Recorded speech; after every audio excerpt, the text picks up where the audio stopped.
हे बघा, मी नेहमी सांगतो की अब्दुल सत्तार हा एक मूर्ख माणूस आहे, मूर्ख सम्राट आहे तो. त्याचा ज्या कल्चरमध्ये वाढला, ज्या कल्चरचा त्याच्यावर संस्कार झाले, त्याला शिवगाळीशिवाय दुसरा काही येतच नाही.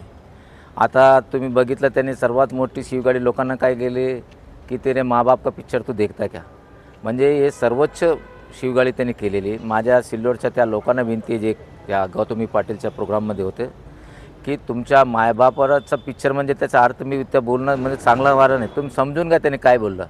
त्याला प्रत्युत्तर म्हणून येणाऱ्या विधानसभात त्याला पाडा, त्याची जगा दाखवा एक. आणि असा वागू लागला की तसा म्हणजे कॅबिनेट मंत्री आपलं हे देवेंद्र फडणवीस ज्या खात्याचे मंत्री आहे, त्याच्या हातात असं समजू लागला. 3 इंजनची सरकार आहे, आता स्वतःला 4थं इंजन समजून त्या लोकांना असं बोलतो आहे. पोलिसला असं म्हणू लागला, त्याचं बिचारे पोलीसवाले त्याचे नौकर आहे, हे याला मारले त्याला धरले, आणि जे घाणघाण बोललं त्यावर मुख्यमंत्रीने आणि उपमुख्यमंत्रीने त्याच्यावर कारवाई केली पाहिजे. नाही तर याचं बॅड इम्प्रेशन संपूर्ण महाराष्ट्रात होणार. जर उद्या या तिन्ही आघाडी सरकार, या 3 जे आहे महायुतीचं सरकार, याचं पाडण्याचं सर्वात मोठं कारण असेल तर अब्दुल सत्तार असेल. आणि तो येणाऱ्या कॅबिनेटमध्येही मंत्र्यांना असंच बोलणार, कारण त्याचे संस्कार त्याच्यावर असे आहे, तो काही सुधारणार नाही. मी एक सांगतो, कुत्ते की धूम और अब्दुल की सत्तार की जबान कभी सीधी नहीं हो सकती. आणि एवढं सांगतो की तो इलिटरेट आहे, तो दुसरी फेल आहे, त्याला काही एज्युकेशनचं काही माहीत नाही.